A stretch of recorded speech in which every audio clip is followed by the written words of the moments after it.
The letter arrived on a Tuesday, mixed in with bills and junk mail that David Torres barely glanced at anymore. His daughter Amy found it first, laughing as she read the official government seal and fancy letterhead out loud over breakfast. "Dad, listen to this. You've inherited a space station from Uncle Pete. A whole space station!" Amy's eyes sparkled with the kind of excitement that only 19-year-old engineering students could manage when faced with anything involving advanced technology. David looked up from his instant coffee, the same bitter stuff he'd been drinking since his discharge from the Marines 3 years ago. Uncle Pete. He hadn't thought about his father's brother in decades. The man had vanished into space when David was still a kid, choosing a lonely life maintaining some forgotten outpost over family barbecues and birthday parties. "Let me see that." David took the letter and read it twice. The legal language was thick and confusing, but the basic facts were clear enough. Peter Torres had died alone on Outpost Echo 7, a monitoring station orbiting Neptune. As his only living relative, David now owned the entire facility. The letter mentioned something about continuous habitation requirements and government reclamation, but those details seemed less important than the obvious problem. "What am I supposed to do with a space station?" David muttered.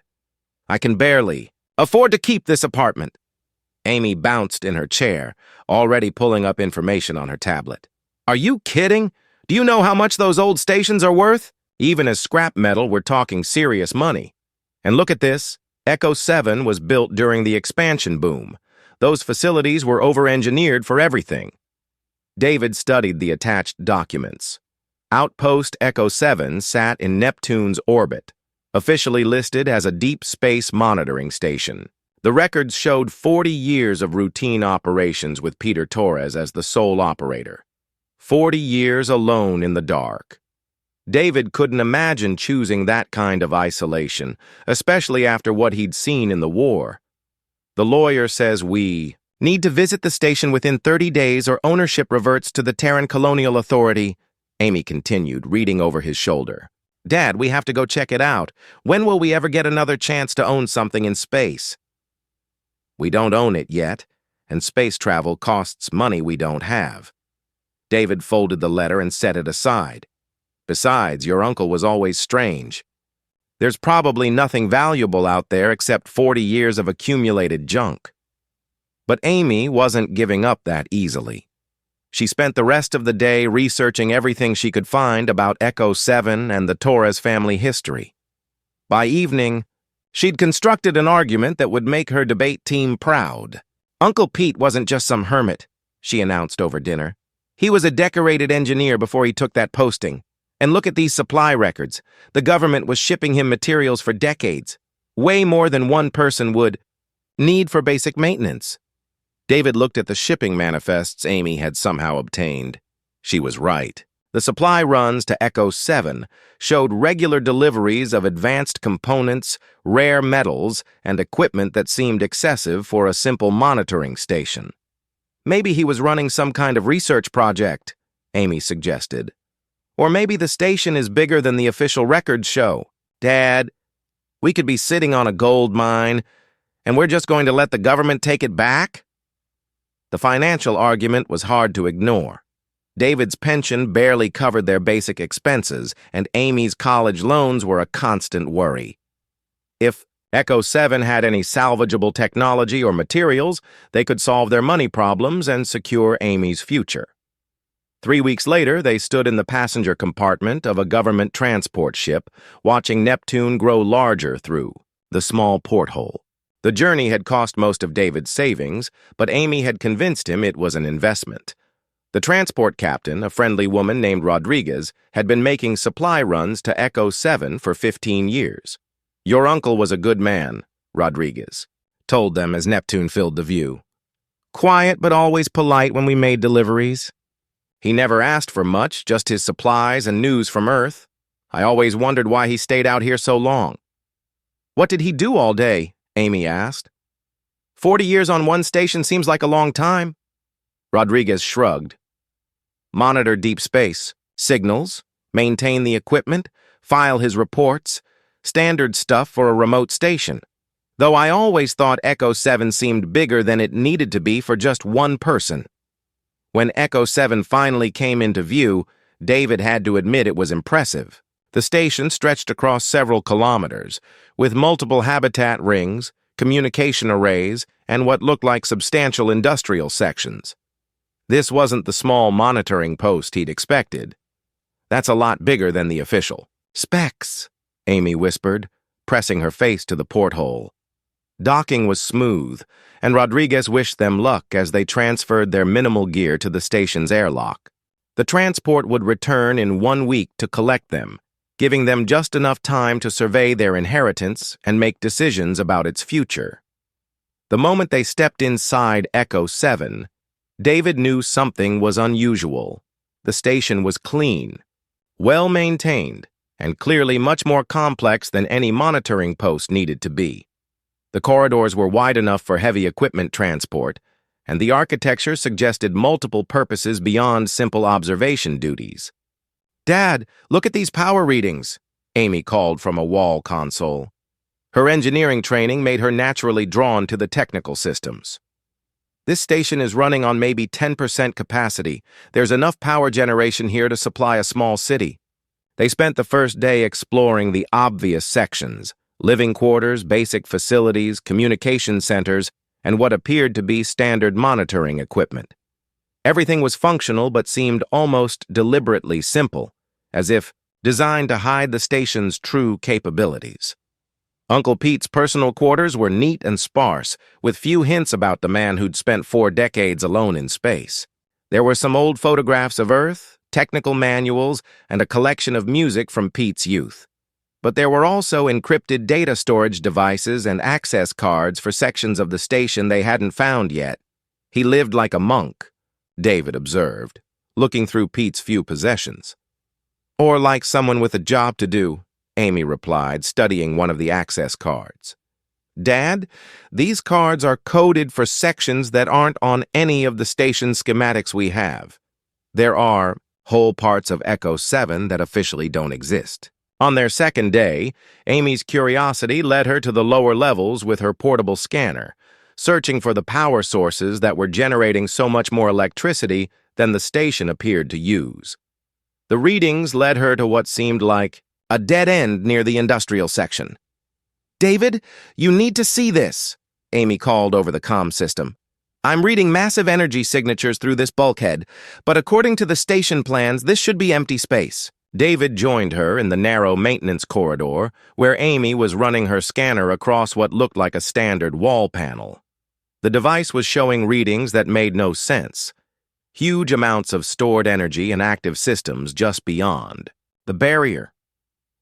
"That can't be right," David said. "Your scanner must be malfunctioning." Amy adjusted the settings and ran the scan again. The results were the same. "Dad, there's something big behind this wall. Something that's been hidden on purpose."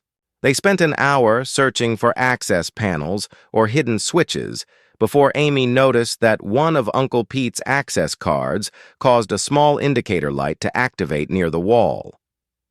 When she pressed the card against a nearly invisible sensor, the entire bulkhead silently slid aside. Beyond the false wall lay a corridor that definitely wasn't on any official station plans. Emergency lighting activated automatically, revealing a passage that led deeper into sections of Echo 7 that weren't supposed to exist. "Uncle Pete," David said quietly, "what exactly were you doing out here?" The hidden corridor stretched for nearly 100 meters before opening into a chamber that made Amy gasp and David reach instinctively for a weapon he no longer carried. The room was enormous, filled with equipment that looked nothing like the standard monitoring gear they'd seen elsewhere on the station. Rows of sleek devices lined the walls, their surfaces covered in displays showing energy patterns and data streams that Amy couldn't immediately understand. But her engineering background was enough to recognize sophisticated technology when she saw it. This equipment was decades ahead of anything she'd studied in school. "This isn't possible," Amy breathed, moving toward the nearest console. "Dad, look at these power cores. They're generating more energy than most planetary installations." David was examining what looked like weapon systems mounted along the chamber's far wall. His military experience made him recognize the basic configuration even if the technology was completely unfamiliar. "These aren't monitoring tools, Amy. This is a weapons facility." They moved deeper into the hidden section, finding room after room of advanced equipment. Manufacturing stations sat ready to produce components they couldn't identify. Storage areas held materials that seemed to shimmer with their own internal energy. And everywhere, displays showed status readings for systems that were active and waiting. "Uncle Pete knew about all of this," David said, finding a workstation covered with technical manuals and personal notes. "Look at these logs. He wasn't just maintaining this equipment, he was upgrading it." Amy found Pete's primary computer terminal and used one of his access cards to unlock the system. What they discovered changed everything they thought they knew about their inheritance and Uncle Pete's decades of isolation. The files revealed that Outpost Echo 7 wasn't just a monitoring station. It was humanity's most classified weapons research facility, hidden in plain sight and maintained by a single trusted operator. Pete hadn't been a hermit. He'd been a guardian, keeping humanity's greatest secret safe while watching for signs that it might be needed again. "Listen to this," Amy read from one of Pete's personal logs. "Day 14,147. Still no contact from the deep patrol signals. The hegemony forces may have truly withdrawn beyond the outer systems, but their retreat felt more like regrouping than defeat. The weapons remain ready, and I remain watchful." "The hegemony?" David frowned. "I've never heard of any conflict with something called the hegemony." Amy continued reading through Pete's files, piecing together a story that wasn't in any official history. 30 years ago, while David was still a child, humanity had fought a brief but devastating war against an alliance of alien species who saw human expansion as a threat to galactic stability. The conflict had been kept secret from civilian populations, and humanity's victory had come through weapons technology developed at facilities like Echo 7. "According to this, we didn't just win that war," Amy said, her voice growing excited as she understood the implications. "We won it so decisively that the enemy forces retreated beyond known space rather than risk complete destruction, and the weapons that made victory possible are all right here." David found Pete's technical analysis of the hidden arsenal. The weapons used principles of energy manipulation and quantum disruption that human science had barely begun to understand even now. They'd been reverse-engineered from captured enemy technology and improved through the kind of innovative thinking that made humans dangerous opponents. "Your uncle spent 40 years maintaining and improving these systems," David realized. "He was keeping humanity's ultimate defense ready in case the enemy ever came back." They spent hours exploring the facility and reading Pete's records. The hidden sections of Echo 7 contained enough advanced weaponry to equip humanity's entire military fleet. The manufacturing systems could produce new weapons and ammunition at incredible speeds. Most importantly, the station's passive sensors had been monitoring deep space for decades, watching for any sign of the enemy's return. "Dad, look at these recent entries," Amy called from another terminal. Pete was tracking some kind of signals in his final months. Long-range sensor contacts at the edge of the system that didn't match any known objects. David joined her at the sensor station, studying readouts from equipment so sensitive it could detect individual ships at interplanetary distances. Pete's final logs showed increasing concern about objects moving in the outer solar system. Objects that appeared briefly on sensors before vanishing again. "He thought they were coming back," David said quietly. "That's why he was so careful about the inheritance conditions.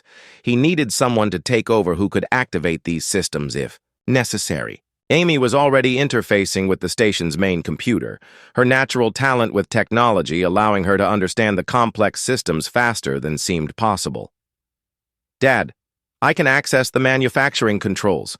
These systems are designed to be operated by a small crew or even individuals with the right training. The manufacturing stations were marvels of automated engineering. Once activated, they could produce advanced weapons using raw materials that the station had been stockpiling for decades. Amy found that Pete had been gradually accumulating everything needed to arm humanity's military forces with technology that would make current weapons look primitive. Why didn't he contact Earth's military? David wondered. With weapons like these, humanity could dominate known space. Amy found the answer in Pete's philosophical notes. The old engineer had believed that weapons this powerful should only be used in humanity's darkest hour.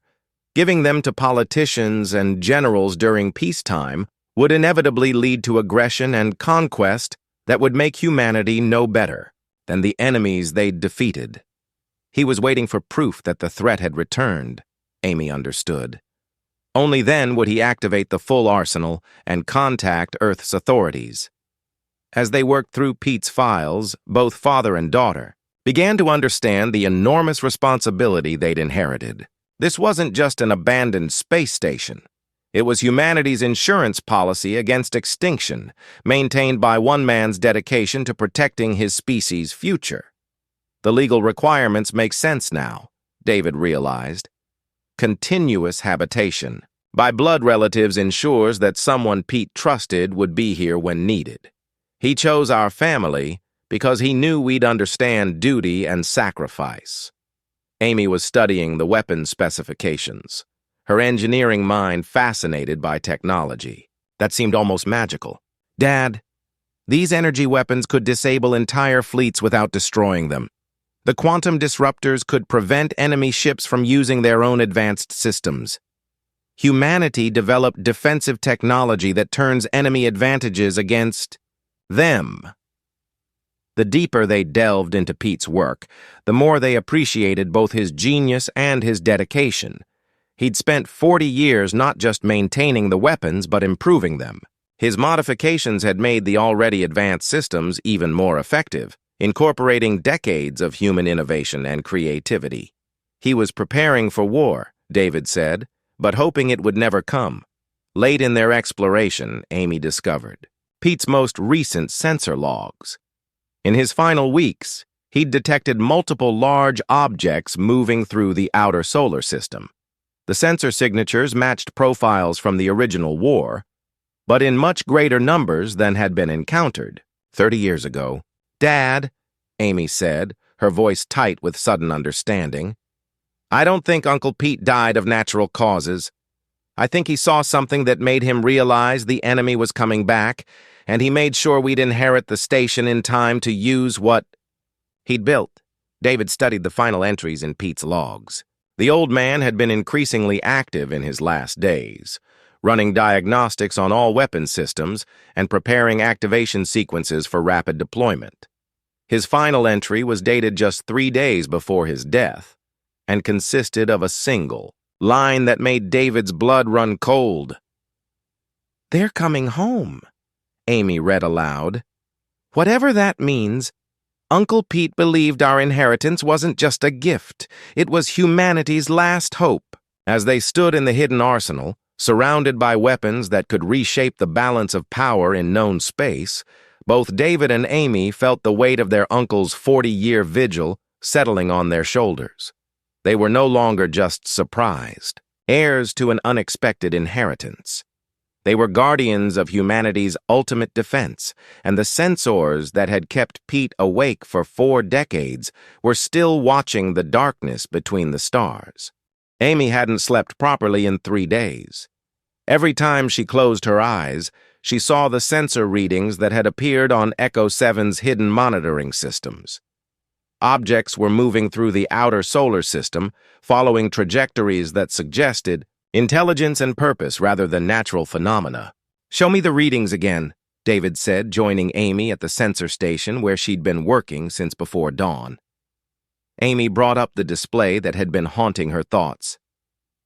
12 large contacts, moving in formation beyond Pluto's orbit. They're too big to be asteroids and too organized to be natural objects. But here's the scary part. They don't show up on any official human sensors. David studied the tactical display with the eye of someone who'd spent years analyzing enemy movements. The formation was clearly deliberate, with larger objects surrounded by smaller escorts in patterns that suggested military organization. How long until they reach the inner system? At current speed, maybe 6 weeks until they cross Mars orbit. But Dad, these aren't the same signatures Uncle Pete recorded 30 years ago. These ships are bigger and there are more of them. Amy pulled up Pete's historical data for comparison. The original enemy fleet was maybe 30 vessels total. What we're seeing now looks like 10 times that number. The implications were terrifying. If Pete's records were accurate, humanity had barely managed to defeat the original hegemony forces with weapons that were now obsolete. An enemy fleet of this size, with 30 years to improve their technology, could sweep through human space without significant resistance. "We need to warn Earth," David said. "Contact the Colonial Defense Force and tell them what we've found." Amy had already tried that approach. "I sent encrypted messages 3 times. Either they think we're crazy or they can't detect the enemy fleet on their sensors." The response was basically, "Thank you for your concern, citizens, but we've detected no threats in the outer system." The frustration in Amy's voice was understandable. They were sitting on information that could save humanity, but nobody with authority seemed willing to listen. The official response to their warnings had been polite dismissal and suggestions that they contact mental health services if they continued to experience stress from their recent inheritance. What about Uncle Pete's contacts? His files mention communications with other facilities and researchers. Most of them are dead or retired. The few I could reach said the weapons program was officially discontinued after the war. According to them, facilities like Echo 7 were all decommissioned decades ago. Amy pulled up a list of names Pete had worked with during the conflict. "As far as the government is concerned, these weapons don't exist anymore." David was beginning to understand Pete's isolation in a new way. The man hadn't just been guarding humanity's ultimate weapons. He'd been protecting knowledge that his own government preferred to forget. Admitting that facilities like Echo 7 still existed would mean acknowledging that humanity had fought a secret war and built weapons capable of destroying entire civilizations. "So we're on our own," David concluded, "just like Pete was for 40 years. Amy nodded, but there was determination in her expression that reminded David of her mother. "Maybe that's better. Uncle Pete's weapons are more advanced than anything the current military uses. If we can figure out how to deploy them, we might be able to stop the enemy fleet before they reach Earth." They spent the next several days learning everything they could about the station's weapons systems. Amy's engineering background made her naturally suited to understanding the technical aspects, while David's military experience helped him grasp the tactical applications. Together, they began to develop a desperate plan. "The manufacturing systems can produce weapons that human ships can install and use," Amy explained, showing David the production schedules she'd programmed. "The energy weapons are modular. They can replace standard armaments on most military vessels. The problem is distribution." David studied the tactical situation. "We can't just start dropping advanced weapons on military bases without causing panic and investigation, but if we're subtle about it." Their plan was audacious and probably illegal, but it was also humanity's best chance for survival. Using Echo 7's advanced manufacturing capabilities, they would produce weapons and equipment that could be disguised as routine supply deliveries or salvage finds. David's connections in the military would help them identify ships and installations that were best positioned to defend against the coming invasion. Amy worked 18-hour days programming the manufacturing systems and preparing weapons packages. The technology was intuitive once she understood the basic principles, as if it had been designed for rapid deployment by operators with limited training. Pete's improvements had made the systems even more user-friendly, allowing them to produce sophisticated weapons without requiring teams of specialists. "Look at this," Amy said, showing David the first completed weapon package. The energy cannon looked like advanced human technology rather than obviously alien design. Uncle Pete modified everything to appear like natural developments of human engineering. Ships can install these weapons without realizing they're using technology that's decades ahead of current capabilities. David was impressed by Pete's foresight. The old engineer had anticipated that any weapons deployment would need to be covert, so he'd designed everything to look like plausible human innovations. Military crews would accept the improved capabilities without questioning their origin too deeply. Their first target was a patrol cruiser commanded by David's former colleague, a Navy captain named Roberts, who was known for aggressive tactics and innovative thinking. David arranged to meet Roberts at a supply station, ostensibly to catch up on old times while secretly installing one of Amy's weapons packages in the cruiser's cargo hold. "The new equipment just showed up in our inventory," David told Roberts, "over drinks at the station bar. Some kind of experimental cannon that was headed for testing facilities. You know how military bureaucracy works. Probably got misfiled somewhere along the way." Roberts was exactly the kind of officer who would install mysterious advanced weapons first and ask questions later. Within days, his cruiser was testing the energy cannon and reporting remarkable improvements in firepower and efficiency. Word spread through military channels about Roberts' lucky salvage find, just as David and Amy had hoped. They repeated the process with 6 more vessels, each time using different cover stories and delivery methods. Amy's weapons packages spread through the outer patrol fleets, giving humanity's first line of defense capabilities they didn't know they needed. But their covert operation was interrupted by news that changed everything. Amy's sensors detected new activity from the approaching fleet. The enemy had launched smaller, faster vessels that were racing ahead of the main force. "Scout ships," David realized, studying the sensor readings. "They're reconnoitering human defensive positions." Amy tracked the scout vessels as they moved through the solar system, noting their interest in military installations and major population centers. "Dad, they're mapping our defenses. This isn't an exploratory mission. They're preparing for invasion." The scout ships were also doing something else that made both father and daughter realize how desperate their situation had become. They were actively jamming and disrupting human communication networks, making it impossible for Earth's scattered military forces to coordinate their response. "They learned from the last war," David said grimly. "Humanity's advantage was our ability to adapt and coordinate. They're making sure we can't do that this time."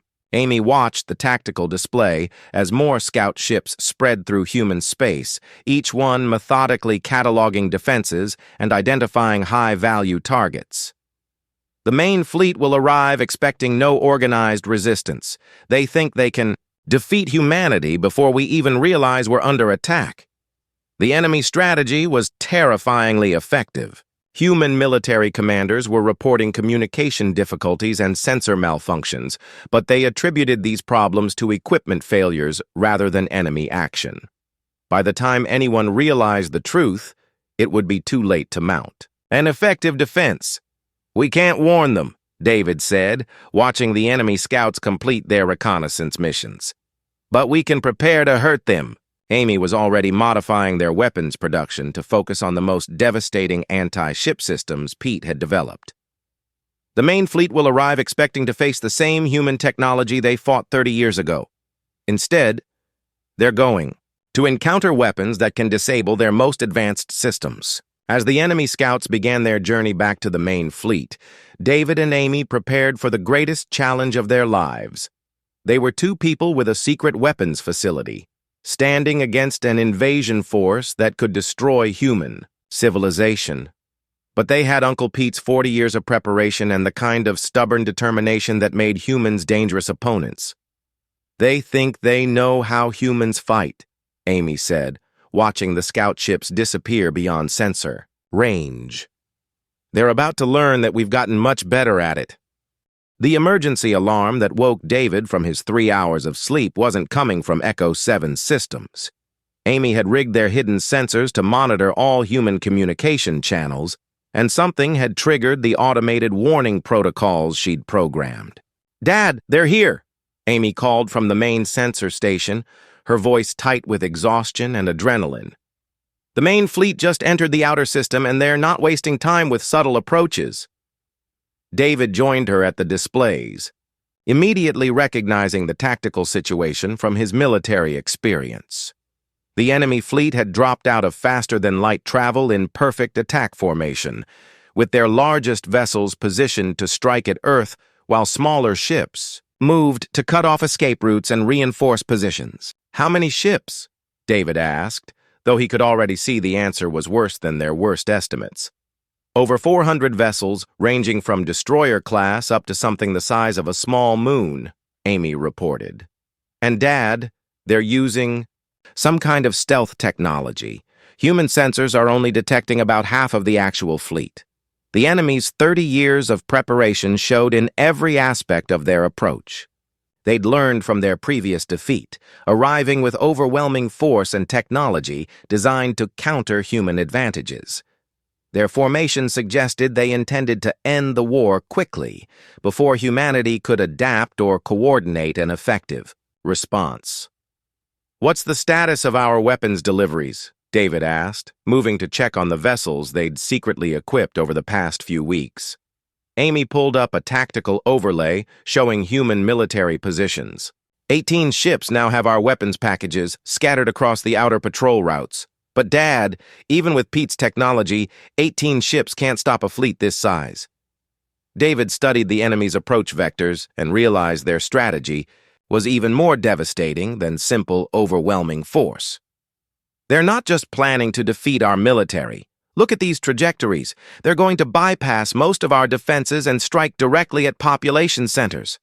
The enemy had learned that humanity's greatest strength was its refusal to surrender, even when facing impossible odds. This time, they intended to eliminate that strength by destroying human civilization so quickly that there would be no time for the desperate innovation that had won the previous war. "We need to hurt them badly enough to disrupt their plan," David said, moving toward the sections of Echo 7 that housed Pete's most powerful weapons. "If we can damage their command structure or force them to concentrate their forces, the ships we've equipped might have a chance." Amy was already bringing the station's hidden weapons systems online. Pete's modifications had turned Echo 7 into more than just a manufacturing facility. It was a fortress capable of engaging entire fleets. But activating those defenses would reveal their location and make them the enemy's primary target. "The moment we fire, they'll know exactly where we are," Amy warned. "This station can fight, but not against 400 ships." David was studying Pete's files on the most advanced weapons systems, including several that his uncle had marked as final option only. These were devices that could cause massive damage, but would likely destroy Echo 7 in the process. Maybe that's what Pete intended, David realized. One station, operated by people he trusted, making the kind of sacrifice that gives everyone else a fighting chance. But Amy had a different idea, based on her growing understanding of the station's capabilities and the enemy's tactical approach.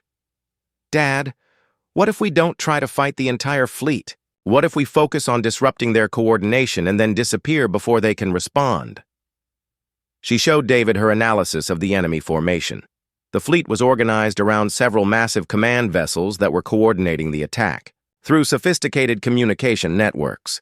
Disabling those ships wouldn't stop the invasion, but it would force the enemy to fight as individual units rather than a coordinated force. Pete's quantum disruptors can disable their communications and navigation systems, Amy explained. If we hit the command ships and then use the station's mobility systems to relocate, we might be able to strike several times before they adapt. David looked at his daughter with new respect. Amy had inherited her mother's strategic thinking, along with her natural talent for engineering. Her plan was audacious, but it played to their advantages while minimizing their exposure to the enemy's superior numbers. They spent the next hour preparing Echo 7 for combat operations that Pete had hoped would never be necessary. Amy activated the station's hidden propulsion systems, which could move the massive facility faster than most warships. David familiarized himself with weapon systems that were more sophisticated than anything he'd used during his military career. The First target is their primary command vessel, David said, studying the tactical display. That ship is coordinating the entire attack. If we can disable it, their formation will lose coherence. Amy had already calculated firing solutions for the station's most powerful weapons. Quantum disruptors charging to full power. Once we fire, we'll have maybe 10 minutes before they can target us effectively. The moment of engagement came sooner than expected. Human patrol vessels had encountered the enemy's advanced scouts and were transmitting desperate warnings about the approaching fleet. Amy watched as the ships they'd secretly equipped began engaging enemy forces with weapons that were far more effective than anyone expected. "It's working," Amy said, tracking the battle data. "Roberts's cruiser just disabled 3 enemy ships with 1 salvo. They don't know how to counter Pete's energy weapons." But the enemy's response was swift and brutal. Unable to understand why human weapons were suddenly so effective, they began targeting all human vessels with overwhelming firepower. The ships David and Amy had equipped were fighting brilliantly, but they were vastly outnumbered. "Time to even the odds," David said, taking control of Echo 7's primary weapons system. The station's quantum disruptors lanced out across the solar system, striking the enemy's command vessel with energy patterns that human science barely understood. The massive ship's defensive systems, designed to counter conventional weapons, offered no protection against weapons that attacked the fundamental forces holding matter together. Amy watched the enemy command ship spin out of control, its systems failing as the quantum disruption spread through its hull like a virus. "Direct hit! Their primary coordination node is offline." The effect on the enemy fleet was immediate. Ships that had been moving in perfect formation began to spread out and act independently. Their coordinated attack plan dissolved into hundreds of individual engagements, giving human forces a chance to use their superior adaptability. "Next target," David said, already aiming at the secondary command vessel.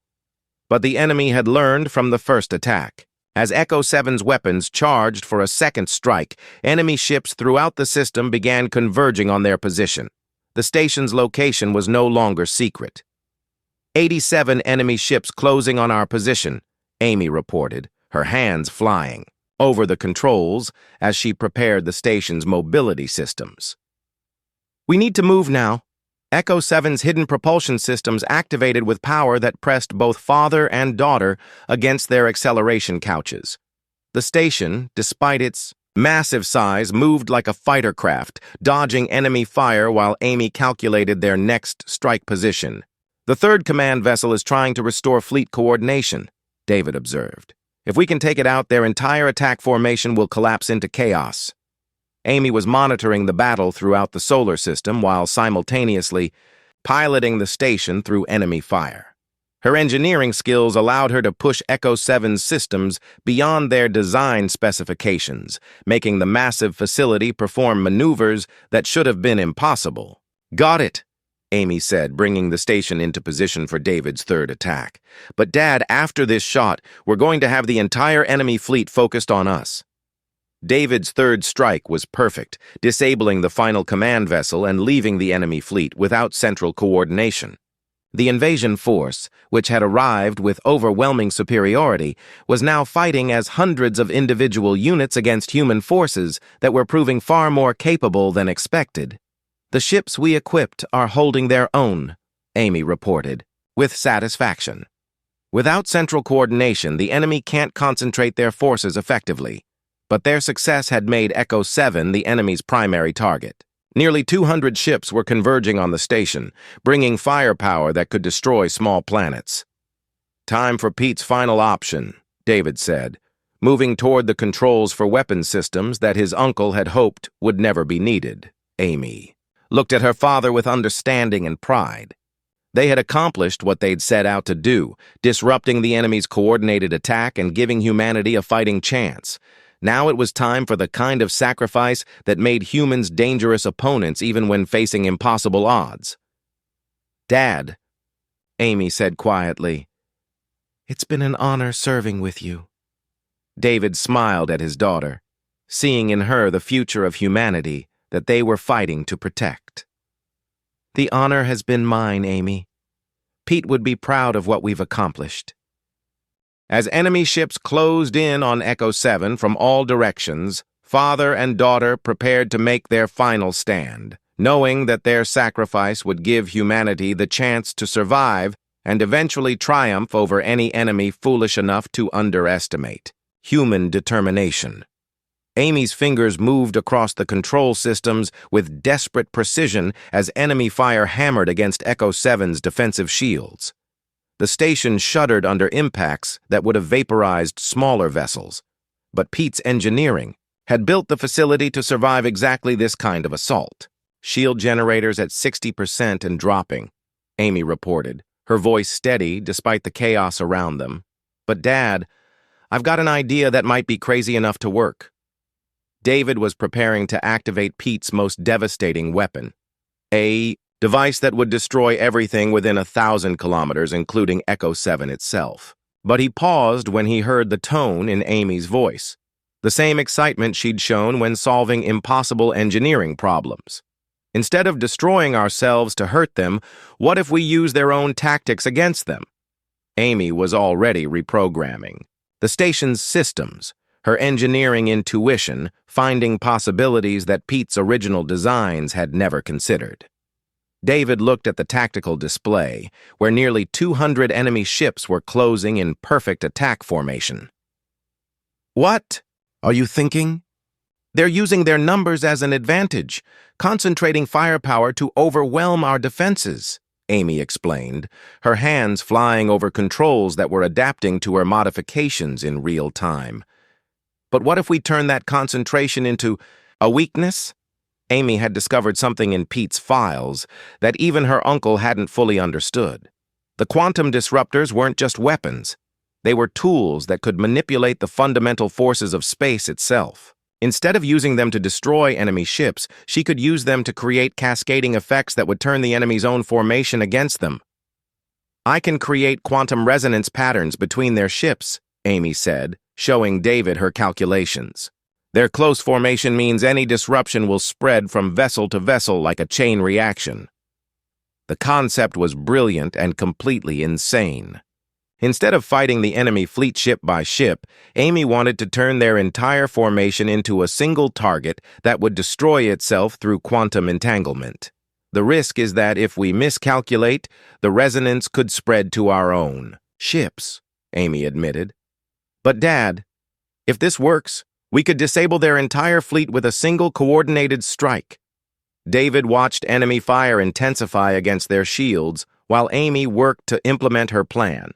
Her modifications to Pete's weapons were happening in real time, pushing technology that was already decades ahead of human understanding into completely new territory. Shield generators at 30%, David reported. Whatever you're going to do, Amy, it needs to happen now. Amy's final calculations were based on sensor data she'd been collecting since the enemy fleet's arrival. Each ship in their formation was broadcasting coordination signals, creating a network that allowed them to fight as a single massive entity. But those same signals could be turned into a vulnerability. Quantum disruptors modified and ready, Amy announced. This is going to require precise timing and more luck than any two people deserve. The moment Amy fired the modified weapons, space itself seemed to twist around the enemy formation. The quantum disruption didn't strike individual ships. Instead, it created resonance patterns that linked every vessel in the attacking fleet through their own communication networks. What happened next would be studied by human scientists for decades. The enemy ships, connected through quantum entanglement, began experiencing system failures that cascaded from vessel to vessel. Their advanced technology, designed to coordinate massive fleets, became the mechanism of their defeat. It's working, David said in amazement, watching as enemy ships throughout the formation began losing power and coordination. Their entire fleet is shutting down. But Amy wasn't finished.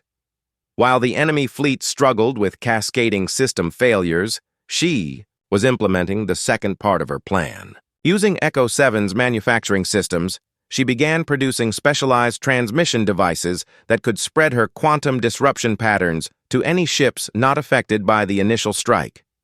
Broadcasting modification protocols to all human vessels, Amy announced. Any ship with our weapons packages can now replicate the quantum resonance effect. Throughout the solar system, human ships that had been struggling against overwhelming odds suddenly found themselves equipped with weapons that could disable entire enemy squadrons. The tide of battle turned in minutes as human adaptability and innovation transformed Pete's defensive technology into an overwhelming offensive advantage. The enemy fleet, which had arrived expecting to face the same human technology they'd defeated 30 years ago, found themselves completely outmatched by weapons that used their own advanced systems against them. Their superior numbers became irrelevant when their ships couldn't function effectively. "Enemy fleet is in full retreat," David reported, watching as surviving ships began fleeing the solar system. "The ones that can still move anyway." Amy was monitoring communication channels throughout human space, listening to reports from ships that were discovering their new capabilities. "Dad, they're not just retreating from Earth. Reports are coming in from colony systems. Enemy forces everywhere are experiencing the same system failures."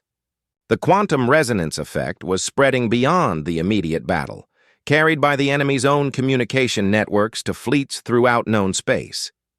Amy's modifications had created a technological virus that was infecting every ship in the enemy alliance. But the real victory was what happened next. As human forces throughout the galaxy realized they'd survived an invasion that should have destroyed their civilization, they began to understand that their species possessed something their enemies couldn't counter: the ability to take any situation, no matter how desperate, and find a way to turn it into an advantage. "Incoming transmission from Earth," David announced.